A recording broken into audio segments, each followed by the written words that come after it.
we're going to be talking about why it's important to get angry at your narcissistic parent.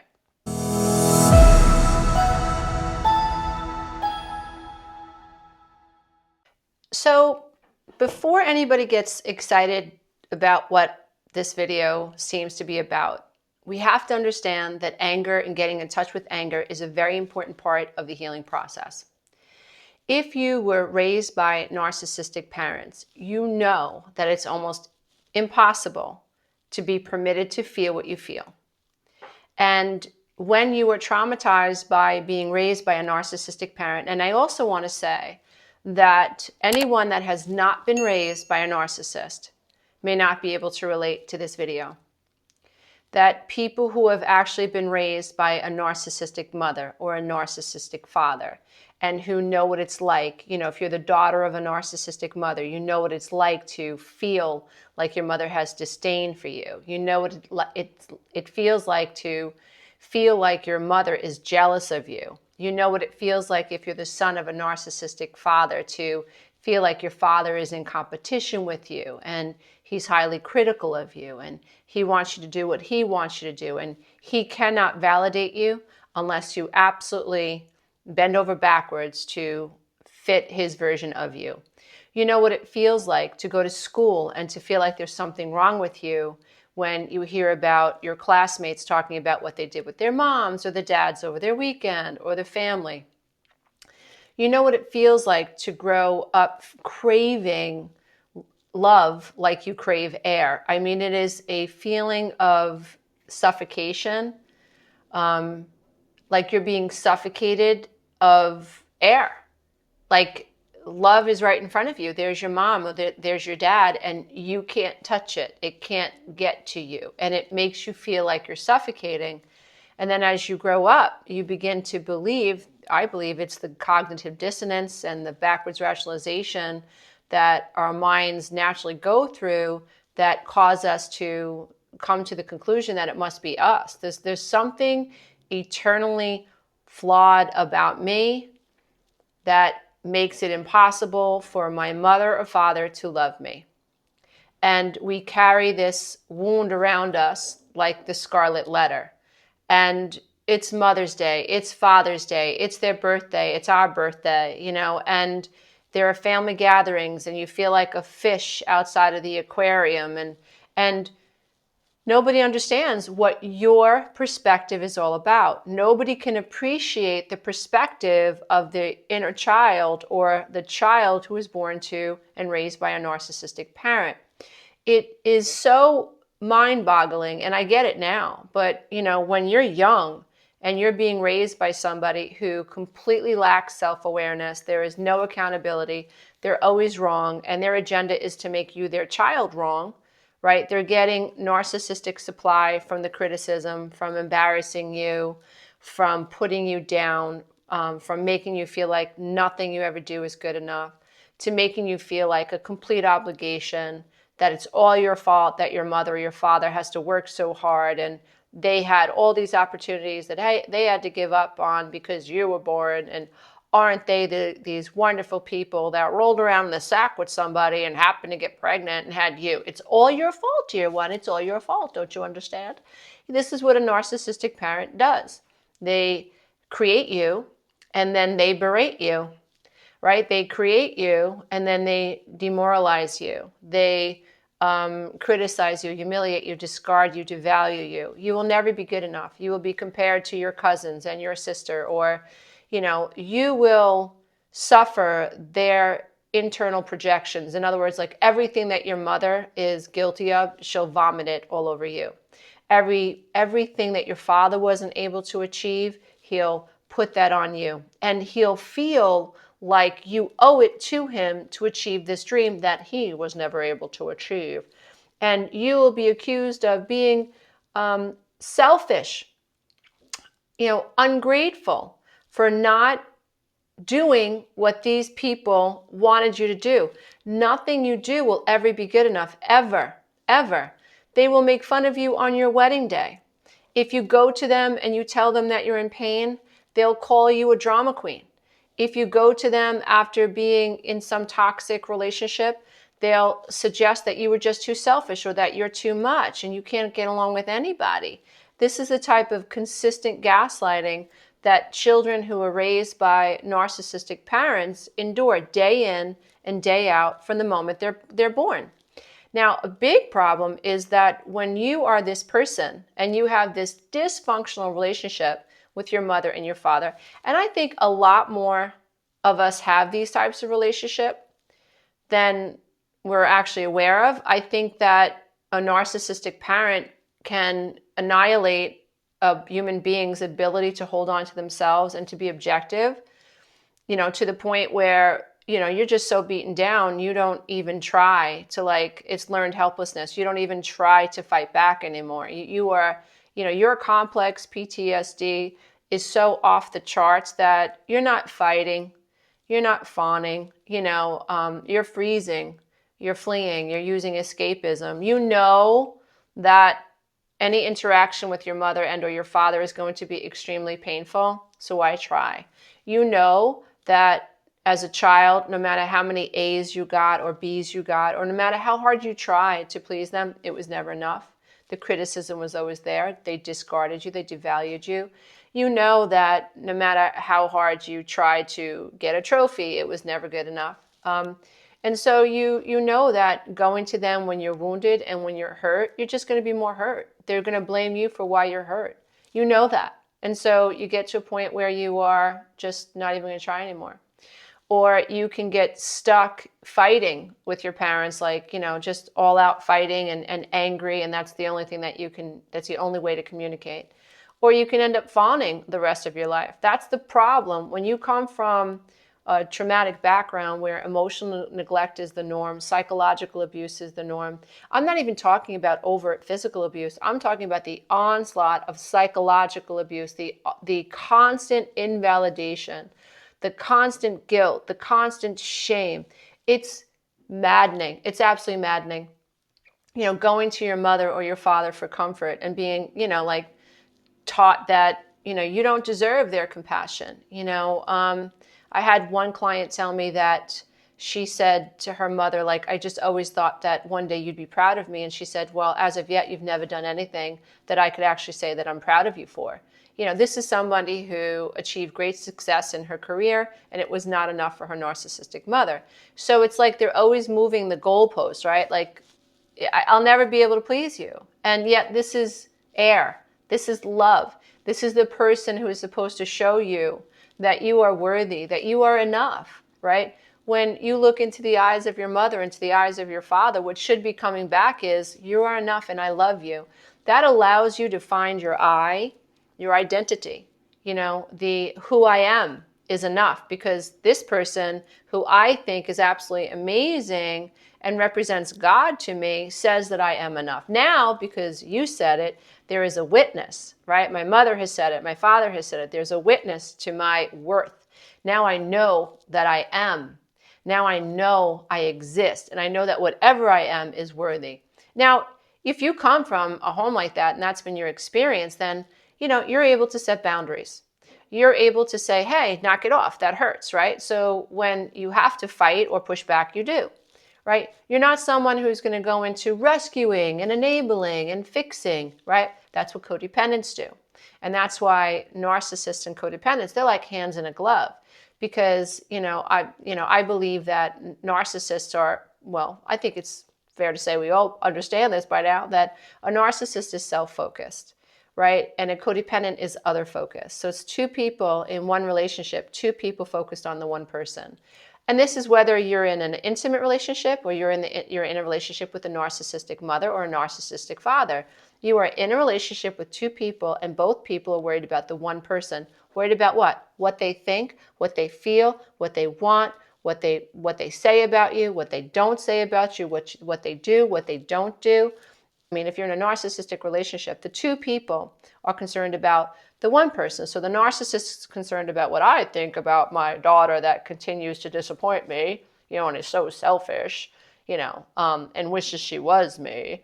If I'm the narcissistic mother, then I'm thinking about what I think about my daughter. And if I'm the codependent daughter, the wounded daughter stuck in some CPTSD response, then I might be obsessed, which I was. I was that daughter that was obsessed. It was a constant loop in my head. What is my mother going to think? What is my mother going to think? Is this going to please her? Is this going to make her angry?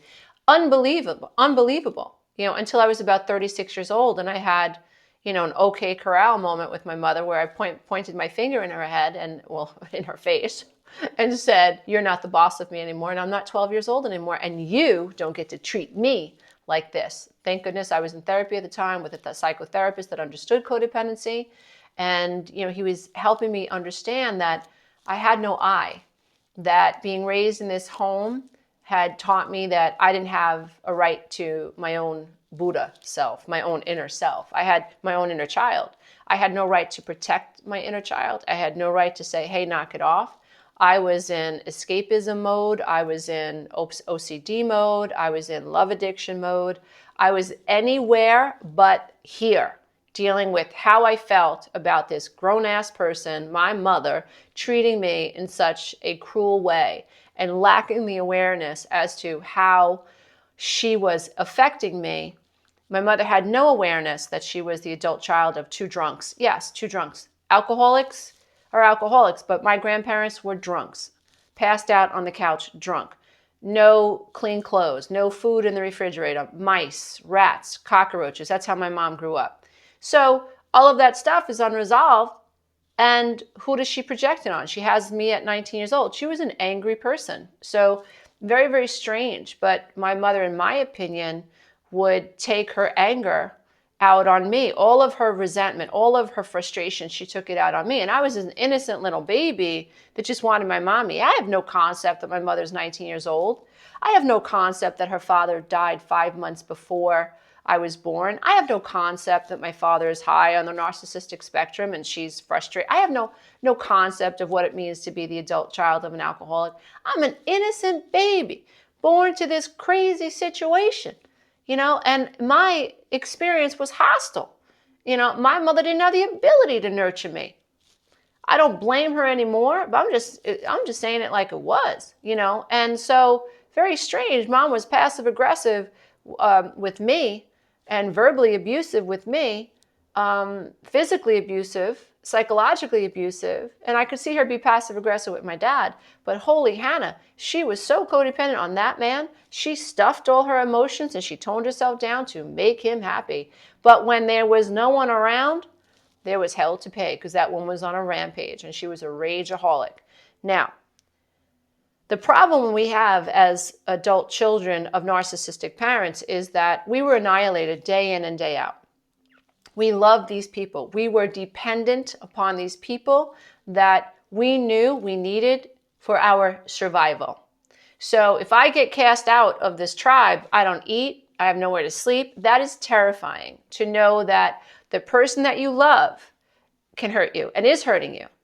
And it's a double whammy when the other parent, in my case, my dad knew that me and my mom had some stuff going on. And you know what he did? He told me to worry about her. So now if you think about that, there's a trinity of people, mom, dad, child, me, and mom's worried about mom, mom's worried about dad, right? Dad's worried about mom, dad's worried about dad. No one's worrying about the child and how the child is perceiving this situation. And we want to know why we end up as love addicts and drug addicts and have eating disorders, suffer with abandonment trauma, are terrified of rejection, are afraid we give up our careers. We're afraid to surpass any level that our mother was at or any level that our father was at. We tone ourselves down. We create this pecking order. Well, they create the pecking order and we never quite get to the point where we feel like we're equals to our parents and God forbid we surpass them. This is crazy making. Another level of this is when you grow up in this type of a home and the neighbors don't see it. The teachers don't see it. The pediatrician doesn't see it. Everybody sees Susie Sunshine that goes to church every Sunday and reads the Bible and listens to Christian music. Hallelujah, praise the Lord. That's what everybody else sees.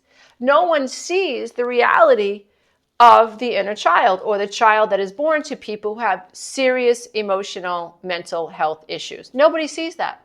And so here you are, this little person born to planet Earth in a very abrasive experience, and your heart space, this is how I think it goes down, okay?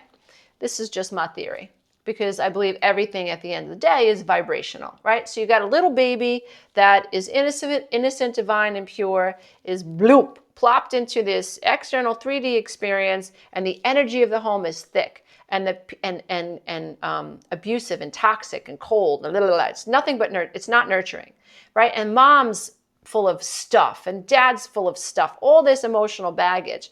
And this baby's inner being and brain has to figure out very quickly what the heck is going on. And so I believe that when a child is born to a toxic environment, their heart space perceives this information, and this information is relayed to the brain, and the brain goes to work, wiring this brain for stress or, security, relaxation, and growth and healthy brain development. That's not your fault.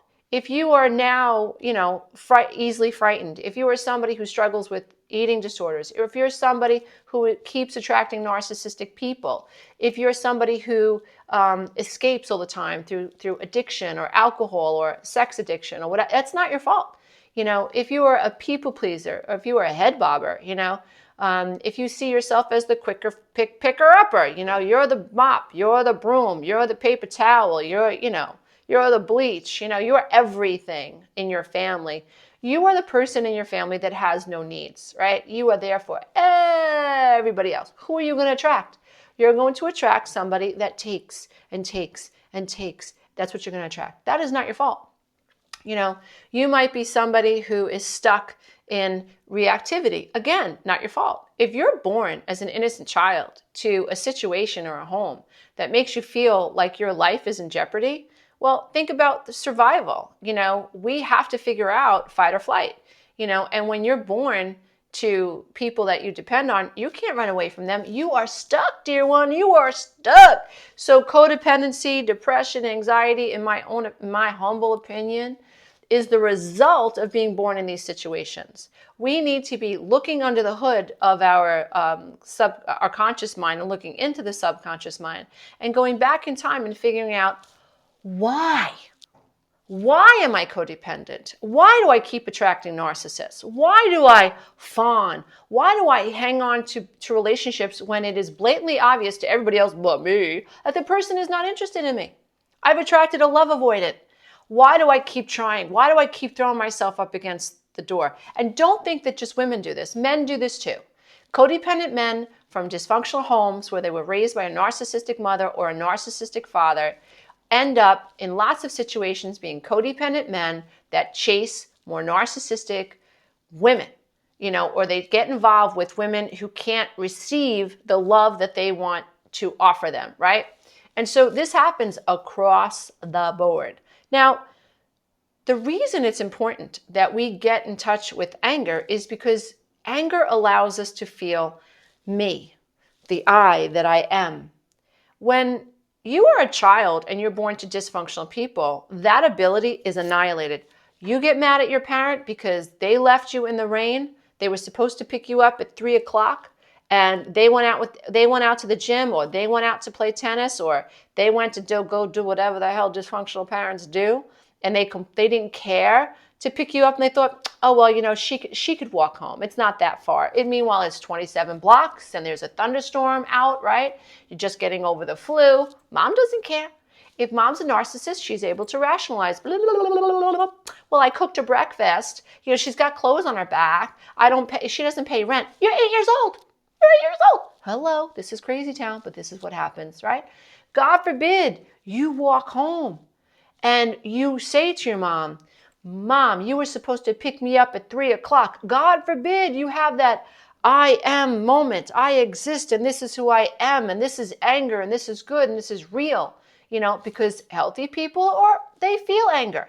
Healthy people can process anger. They recognize anger as valid. It means that something happened in my experience that I am not in alignment with, that is completely unfair, and I need a boundary here. Can I get an amen? So that's what healthy anger is, right? So if you're 8 years old and you say to your narcissistic mother, hey, where were you? Were you out drinking again? Or did you go out with your boyfriend again? You know, are you out playing tennis again? Or whatever it is, right? You know what your narcissistic mother is going to do?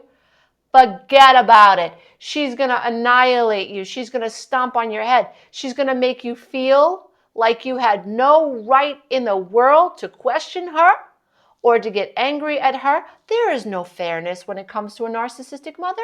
A narcissistic mother is always right, even when it is blatantly obvious to the entire world that you left your daughter in the rain at 3 o'clock to go play tennis with your new boyfriend. Okay? Not going to see it.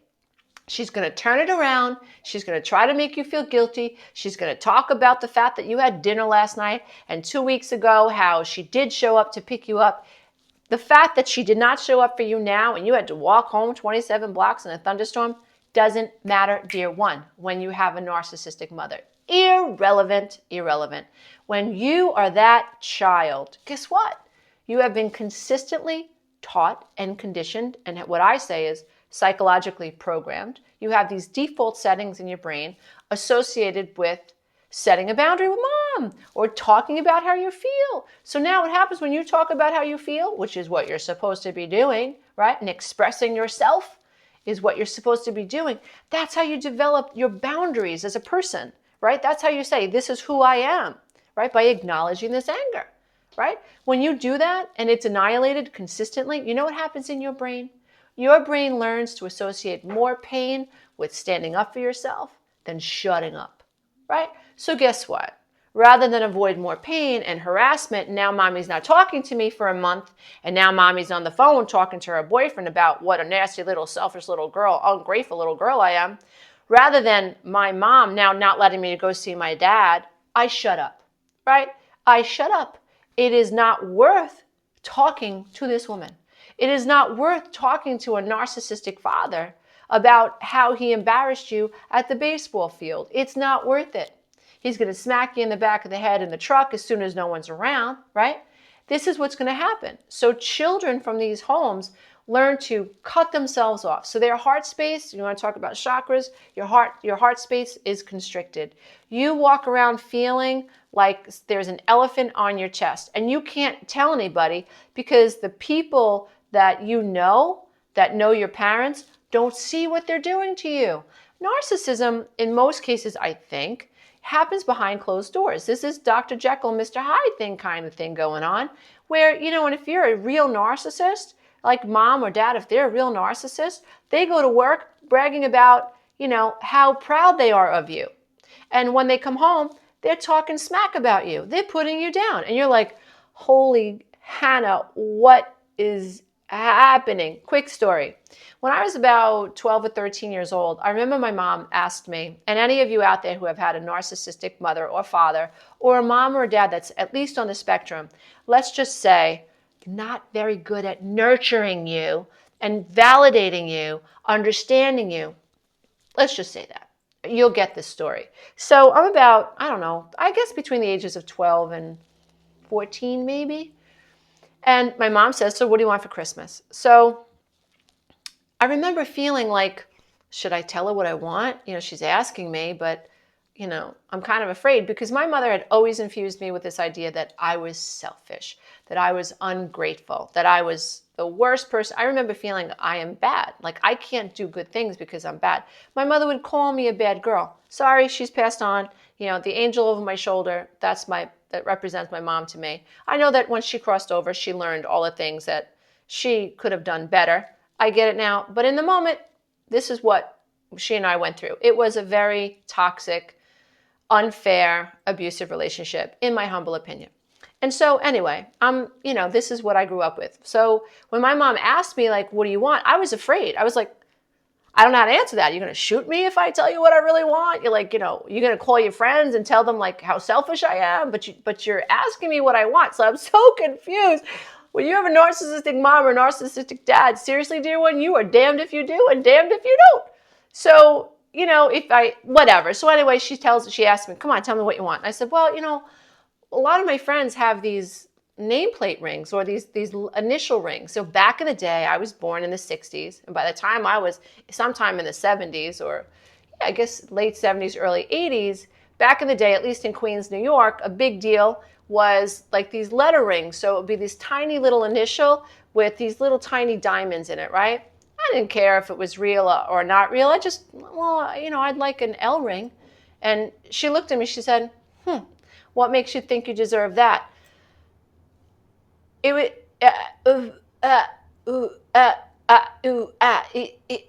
I could feel it happening all over again. My entire, from my throat down to my root chakra it just gets tightened up when I remember her doing that to me. And that was the norm, right? That was the norm. So it was almost like she asked me to stick my neck out and, but you asked me what I wanted and I honestly told you, and now you're shooting me down and suggesting I don't deserve what I asked for. It felt like acid in my brain. And yet at the same time, I can't fight her. I need her. And at the same time, like, there's nothing that I can do in that moment besides freeze, right? Besides freeze.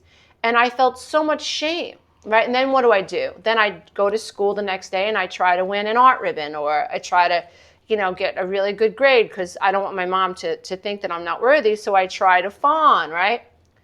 Oh, it's so maddening. So anyway, Christmas comes and lo and behold, there's this little box. And I open up the box and it's the L ring. So I look at the box and I look at her and I'm speechless. Again, damned if you do, I don't know what to do. And so I looked at her and she looked at me and she said, what, you're not going to say anything? And I was like, I don't know what to say. And she says, you're so ungrateful, Lisa. Nothing I ever do for you is good enough. I was so frozen on Christmas morning thinking, and you know, this is happening in front of my sister, my brother, my father. No one says anything. No one says anything. That's another thing. When you live with these types of experiences, other people are watching it, but no one says anything, right? And so you feel so alone and so helpless in the world. And who are you going to go to? You're going to go to the school teacher. You're going to go to the school counselor. And what are they going to do? They're going to send your butt home. And now you got to deal with that, right? There is no one there to protect you. When you come from a home like this, you feel so unsafe and you feel so unprotected. And your mind is doing everything that it possibly can to avoid further pain. That is not your fault. No, it's not easy to make friends when you live in this type of environment. No, it's not easy to trust people. You can't trust the people that are supposed to take care of you. So no, it's not going to be easy to trust people. No, it's not going to be easy to be vulnerable. No, you might not really push yourself to go out for the job you really want. It's scary to stick your neck out. And that's what happens when you come from this type of a home. You've been taught that if you stick your neck out, you're going to pay a high price. And you've been taught that really getting in touch with your vulnerable self comes with a cost. So you've been taught that toning yourself down, holding yourself back is safer than putting yourself out there. You know, and that's how you run your life until, in lots of cases, bam, you end up in a romantic relationship. And then, my Lord, all of your abandonment trauma, your attachment trauma, all of your fear of rejection surfaces, and you're either going to be love addicted, codependent, or love avoidant, or disorganized. You're going to have a very difficult time securely attaching in a healthy way, and that's not your fault, okay? The good news is that if you can figure this stuff out, and if you can self-diagnose yourself, because let's face it, codependency is not in the DSM. And in terms of narcissistic abuse, you know, you walk into, you know, a lot of therapists don't want you saying, my husband's a narcissist or my mother's a narcissist. They don't want you saying that, right? And so it can be really, really difficult. I do believe that therapy with the right therapist, especially a trauma-informed therapist, is the way to go. And definitely interviewing a therapist and asking them, do you understand narcissistic abuse and codependency? Because I think that's what I've been experiencing, and I'd like to come and explore what I think is happening to me. This is the information and the knowledge that I've gained, and I'd really like someone to help me through this. I think I've experienced this complex PTSD thing. I think that my childhood impacted me, and I really need to talk to a therapist that is willing to explore these ideas. I think that's a really healthy route to go. I was definitely, my entire world shifted when I sat inside a psychotherapist's office who understood codependency and who specifically understood what it meant to be raised by two unrecovered adult children of alcoholics that were raised by pretty much narcissistic people. And it took me a while on the path to understand that, narcissistic parents suffered narcissistic abuse. I don't want to hear that in the beginning of my journey. It was too much for me to, I can't worry about you. My whole life I'm worried about you. I got to worry about me. I got to find my inner child. And that, oh yes, that is healthy narcissism, my friend. Because if you don't have healthy narcissism, you don't have an eye. And you can't bite people back if they're pushing you around. And until you learn that you have teeth, until you learn that you can bite back, until you learn that you can be aware of your own codependency and you can put a narcissist in their place and you can end a narcissistic relationship and you can stop giving to somebody who does not want you to give to them, and you can stop giving to somebody who pushes you away. You can stop giving to someone who never considers you. Until you learn that you can end that cycle, you're going to keep attracting these cycles. So it is absolutely imperative that, you develop this ability to hold on to yourself and to hold on to anger. I'm not saying that you go and you knock the door down of your narcissistic parents' home. I'm not saying that you go complete no contact rule. I do believe that in most cases, if you're dealing with narcissistic, toxic, malignant, narcissistic parents, no contact is the way to go. Because you can have one conversation with a narcissistic parent and they can pull you down the rabbit hole. It was a couple of years ago that I finally said to my kids, because part of what I always struggled with as a mom is, my children have absolutely no contact with their dad, right? And I always kind of struggled with that, and I wanted to make sure that my children made that decision on their own, and it wasn't because I interfered in their perception of him or their experience of him, right? And it was, if you have a narcissistic spouse and you're trying to deal with co-parenting, it's like trying to co-parent with King Kong or Godzilla. It's like, come on, dude. Just give me a break once in a while. Give it up. Let it go. No, they don't let it go. They persecute you. They punish you. They have to avenge you. They didn't do anything wrong. It was all you. And they will use your children against you. Okay? It's crazy town. And I finally got to a point where I was just like, I have to let this go. Whatever my kids decide, they decide. But it was, my kids were doing really, really well. And I remember the moment that my daughter had each child, well, actually all three children. I remember the moment in each of their lives when they had the conversation with their dad.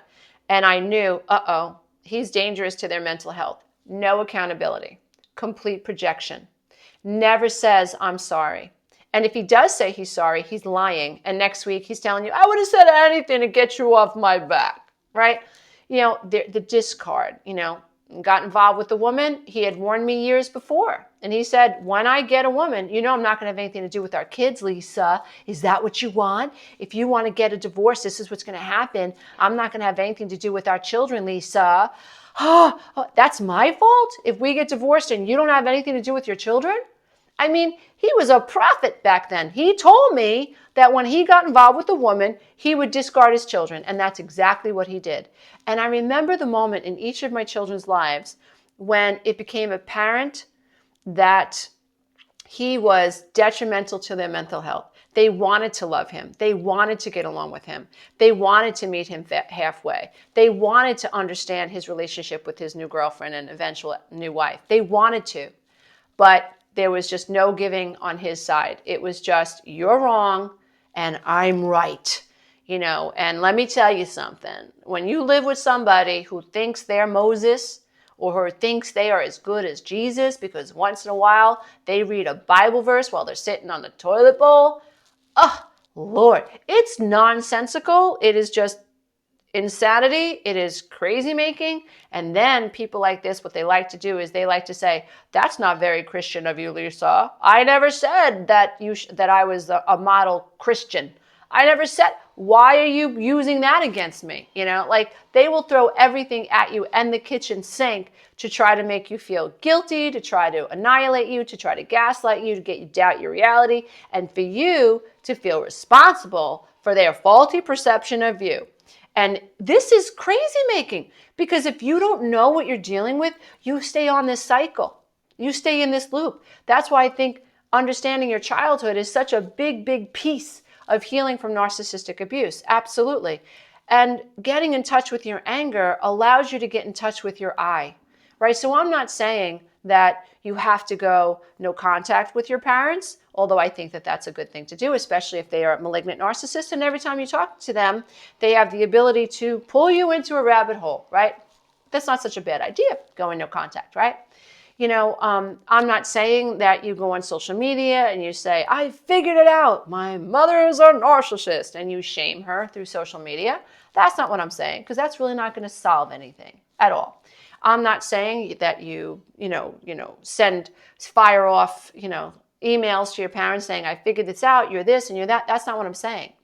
What I'm saying is acknowledge within yourself the anger that you are entitled to feel because you were robbed and cheated of a right to connect to love, right? Because your parents were so messed up, right? This is not your fault. Your parents are so messed up that they weren't connected to their own love and heart space, right? They weren't connected to love. They were disconnected from love. And in their head, for whatever reason, they became narcissistic. They began to project onto you, and you paid the price of what happened to them. So this is the karmic wheel that spins. The Bible actually says that the sins of the father and the mother fall on the children. I think this is what happens. We just pass the torch as parents unless we freaking wake up. So the whole journey to healing from codependency and narcissistic abuse is to wake up. You can't fix a hole in the wall you cannot see. You want to see what was wrong. Once you become the observer and the witness of what was wrong, then you can change what's happening in the now. So getting in touch with your anger helps you find yourself. It helps you say, wait a minute, where is my inner child that went through all of this chaos and went through all of this abuse? Where is this little mind in my head that has created these faulty perceptions of myself? Where is this little person that's living in survival mode and who has been annihilated of their right to feel connected to the love that they are? Where is this person, right? Allowing yourself to be anger leads to your ability to develop self-compassion. Once you develop compassion for this little person that experienced this type of a reality all by herself or himself, you are on the road to recovery. Now, it is not easy, especially when we live in a society that says, honor your mother and father, right? Or your mother or your father has already had those sidebar conversations with your future husband or wife and set the tone that you're crazy and that you were a trouble child and you always gave them trouble, right? So just in case you tell your future spouse, girlfriend or boyfriend, whatever, about your mother or father, the road has already been tainted. Your spouse already thinks you're the problem. I know that happened because it happened to me, right? My mother and father went out of their way to tell the men that I dated and my husband that I was crazy, that there was something wrong with me, right? That I was just too much. Did I know that I was going to eventually marry my mother? Hell no, I didn't know that. I was repeating the past. My mother withheld her love from me. My mother was passive aggressive. My mother was very critical of me. My mother could not connect to me, didn't want to. And when I wanted to, her response was, you're too selfish, right? You are ungrateful. Nothing I ever do for you is ever good enough, Lisa. Exhausting. And that is the same energy being that I married until I allowed myself to get angry. I allowed myself to get angry at even myself because I was the common denominator. I was angry that I didn't know, but this anger that I tapped into, like this unfairness, that I had lived this way unconsciously, this anger allowed me to eventually find a way to get myself out of the rabbit hole. And the reality is there is no rescue boat coming, right? When you are understanding all of this stuff, my experience at least was I felt like I was standing on the edge of a cliff and I just fell backwards, and there was no floor. That I knew emotionally that there was no floor, and I was just free falling. And I would reach for a branch and there was no branch. And I would reach to hold on to something and nothing was there. And I was just free falling, right? Completely severed from all of the attachments that I had, even though that they weren't enough, from my mother, from my father, from my sister, from my brother, from my ex-husband. All of these primary attachments that I had been engaged in a codependent way with, seeking approval, seeking validation, caretaking, fawning, people-pleasing, toning myself down, afraid of, being discarded. All of it happened all at one time for me, and I believe that I suffered some type of a mental breakdown. Absolutely. Because who I was during that period of my time was not me.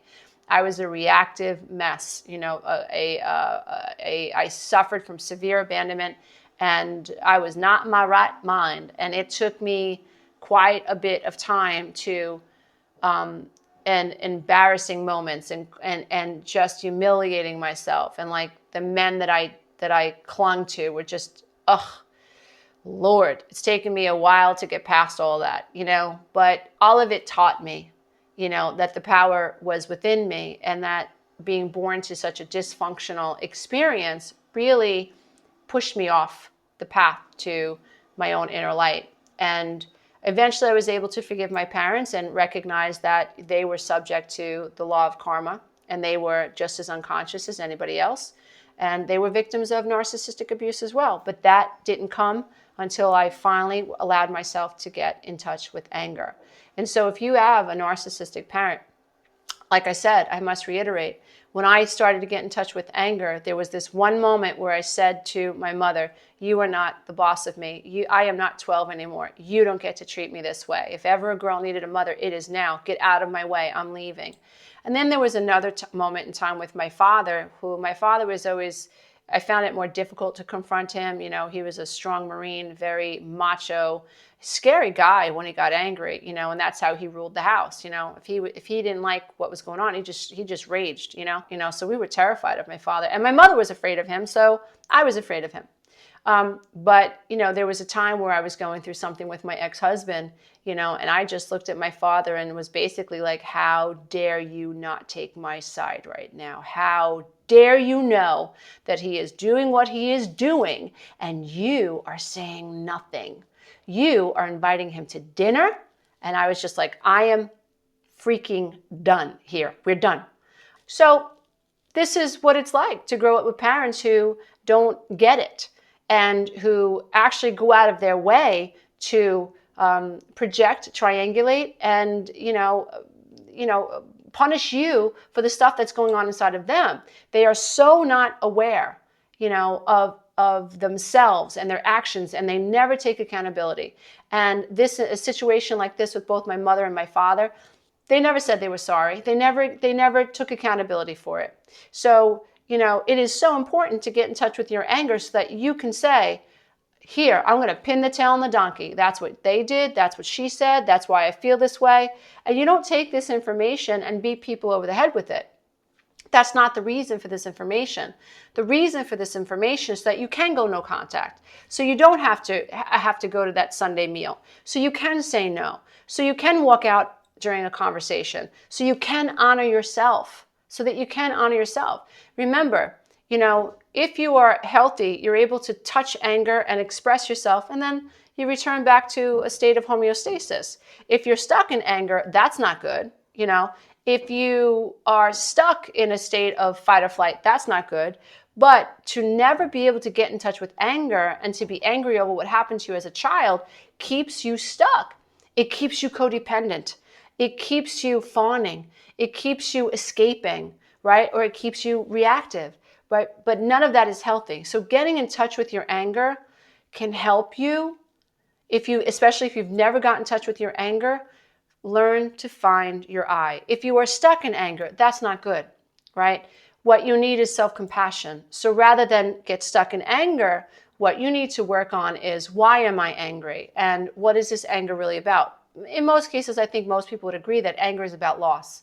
getting in touch with this loss. We don't want to. It's too painful. And anger is like a mask for it, right? And those of us who are stuck fawning, right? This is, what are we really afraid of?